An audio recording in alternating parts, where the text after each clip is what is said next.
Додека го кажувавте ова, дека многу често мрзеливи сме во поглед на изборот на исхрана, па посегнуваме по тоа сите потребни состојки да ги внесеме преку една таблета, мене веднаш ми се створи едно дистописко сценарио од Храбриот нов свет на Хаксли, каде што стварно луѓето живеат во еден свет каде што не јадат храна, меѓутоа сите потребни состојки кои што треба да ги внесат во организмот на дневно ниво ги земат со таблета и тоа на некој начин го третираат како олеснување на животот, односно ослободување од оние екзистенцијални животински ги нарекуваат таму навики. Многу интересна рефлексија, благодарам што ја споделивте.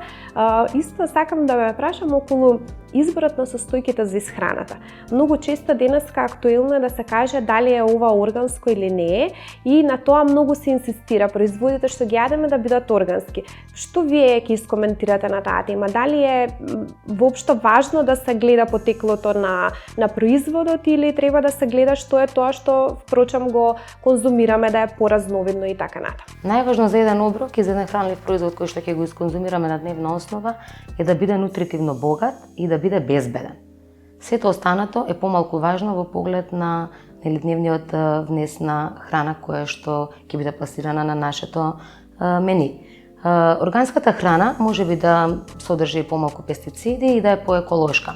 Но исто така, од друга страна, па тоа не гарантира дека е по-нутритивно богата или по-супериорна храна од храната конвенционално произведена.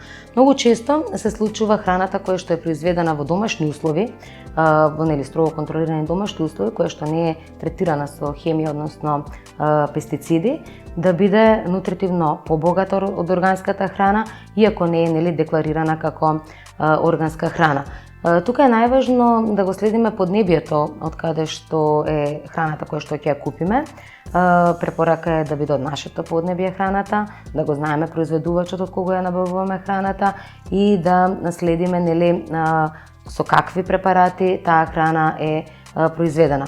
Уште поважен фактор е храната да не е индустријски третирана, односно да е свежа и сирова. Органската храна како храна секако дека е здрава храна, влегува во списокот на здрави хранливи намирници, сето она што е органско произведено.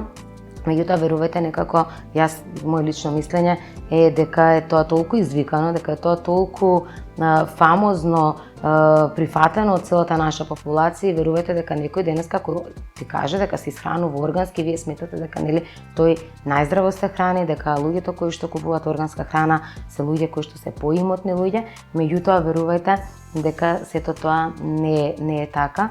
Доколку јас произведам домати пиперки во мојата градина, со ништо не ги третирам, меѓутоа не можам да кажам дека се органски, заради тоа што не знам сонцето со какви зраци ги грее доле, исто и тие што произведуваат органска храна не може да дадат 100% одговор на тоа со какви зраци зрее плодот, што од почвата влече и каков дожд ми го наводнува тој мој органски плод, кој што јас дома во мојата градина го гледам, практично не ми е сертифицирана како органска градина. А верувам и знам дека е 100% поприродно отколку да купам било која органска храна, која што е увезена, не знам од каде, од место непознато за мојот организам. Нашиот организам врзува храна и 100% чита храна, ајде не скроз 100%, меѓутоа некаде до 90% храна од поднебието каде што живее и расне. Практично се што се случува во нашиот организам е биохимија и биохемиски реакции. За да се одвие една биохемиска реакција и треба секако реактанти кои што даваат понатаму продукти. Тие реактанти секако дека треба да бидат од овде од нашето поднебие. Често знам да се налутам во наводници и пациенти кои ќе дојдат кај ме велат дали ќе има манго во менито, па дали ќе има папаја, па дали ќе има. Некако сметам дека да, вие може да пробате. Шетаме сите ние низ светот. Пробајте го тоа кога сте таму на тоа поднебие, не морате овде посебно да купувате манго. Вие секојдневно не сте научени да конзумирате манго. Ние сме научени на јаболко, круша, грозје, диња, лубеница, слива. Имаме толку многу, ако ви е мерак, пробајте. Вашето тело практично не го детектира тоа како познато. Тоа е практично како мало дете додека доите, велат мајката нека јаде, нека конзумира се истото го велам јас, за понатаму кога ќе почнете да го храните малото, да го детектира вкусот од храната преку мајчиното млеко, да не ви одбива храна понатаму, нели? Дали е тоа броколи или некој вид новоши кој што малите дечиња, нели, знаат често да изреагираат. Затоа конзумирате храна која што има на нашето поднебје и тоа сезонски да е храната. Не да конзумирате домат во јануари, не да конзумирате, нели, кајсија и јагода исто така во јануари. Времето на кајсијата и на гората помина, сега, нели, времето на дуњата, мушмулата, тиквата, крушката, грозијата, сливата, значи има навистина премногу хранливи намирници за ние да се, нели, свртиме комплетно кон на органска храна. Иако сум многу противник против храна, за храна која што е третирана со, нели, хемикалии во текот на целото производство нејзино, без разлика дали овде нашето поднебје. Пак моја главна препорака, знајте го производителот, нели, научете од каде ви е храната и бидете присталица секоја што да е домашна храна и храната да си ја подготувате во домашни услови. Не верувате во она, нели, органска храна купена во маркетите, која што е така добро спакувана да го излаже окото за да ја купи, верувате само во она што вие ќе го погледнете каде е порастено и вие, дај Боже, да имате шанса и да го, нели, наберете и да си го донесете во домашни услови, да го исконзумирате онако како што е. Важно е ли да сме поблиску до природата.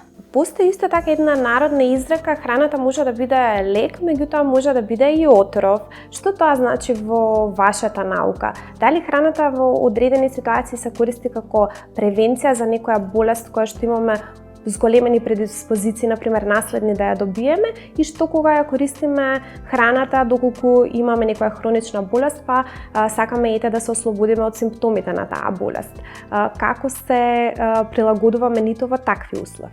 Правилно одбраната храна може да биде и превенција, меѓутоа може да биде и третман во, нели, нашиот начин на исхраносно стил на живот.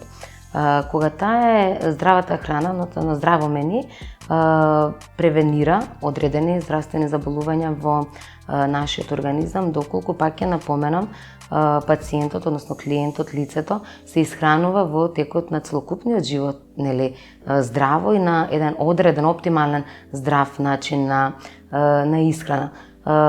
Само во такви ситуации можеме да говориме дека здравиот начин на исхрана превенира од кардиоваскуларни заболувања, понатаму превенира од појава на разни проблеми со нашиот гастроинтестинален систем, односно гастрозаболувања, понатаму превенира од зголемена телесна маса или дебелина. Исто така превенира од оштетување на мозокот и мозочните ќели, што е многу важно за во текот на животот кој што следи да не се појават, нели, оние дементни состојби кои што се многу чести во денешно време. И сега храната која што понатаму, доколку дошло до одреден вид на заболување или состојба во нашиот организам, влегува во третманот на лекување, односно ги намалува симптомите кога имаме проблеми, нели, со одредени здравствени заболувања на нашиот организам. И не само што ги намалува симптомите, туку некогаш знае да биде делотворна во излекување на заболувањето. Практично доколку имаме состојба на зголемени масноти во крвта, односно холестерол и триглицериди во нашиот организам. Храната не само што превенира кога сте биле здрав да не се појави, нели, оваа состојба, меѓутоа кога ќе се појави, прави таква добра, нели, состојба во нашиот организам со самиот внес на хранливи материи кои што превенираат покачување на маснотиите во крвта, што се случува многу често пациентот доколку се подложи 3 до 6 месеци на правилен начин на исхрана, да нема потреба воопшто однесување на одредена медикаментозна терапија поглед на истото. Понатаму доколку имаме зголемено ниво на гликоза во крвта, а не се третира, нели, со таблетки, препорака наша е секогаш пациентот, таблетките никогаш нема да ви избегаат. Препорака е да се проба со начинот на исхрана, се промени, да видиме во текот од 3 до 6 месеци дали ќе имаме подобрување на овие параметри. Верувајте дека има, кај 80% од пациентите со кои што јас работам, секако дека има, и тие луѓе, например, не посегнале понатаму по таблетка или, не дај Боже, нели, да се боцкаат со инсулин. Затоа храната е главната алка во третманот на лекување на заболувањата, односно во нели како третман влегува во лекувањето, не лекува таа 100%, да не ме разберат погрешно нели слушателите. Храната не е она која што лекува, таа првенствено превенира, потоа влегува во третманот за лекување. Не само кај овие пациенти кои што ги напоменав, туку и кај пациенти кои што имаат проблеми со здравјето на срцето, понатаму кај пациенти кои што имаат онколошки проблеми или се канцерболни пациенти. Верувајте дека многу големо значење има внесот на исхрана, додека овие пациенти се на терапија, дали е тоа хемотерапија или зрачна терапија или имунотерапија, доколку нели начинот на исхрана се промени во текот на овие состојби, пациентите можат да си го продолжат животниот век квалитетно, заради тоа што нема да имаме прекинување на конвенционалната терапија која што тие примаат преку нели онколошкиот третман. Знаете вие што значи за еден пациент, например, има одредено циклус од 6 хемотерапии, на втората треба се прекине заради тоа што општата здравствена состојба не дозволува да ги допреми терапиите и заради тоа што пациентот влегува во кахексија, односно губи повеќе телесна маса отколку што става во текот на еден месец.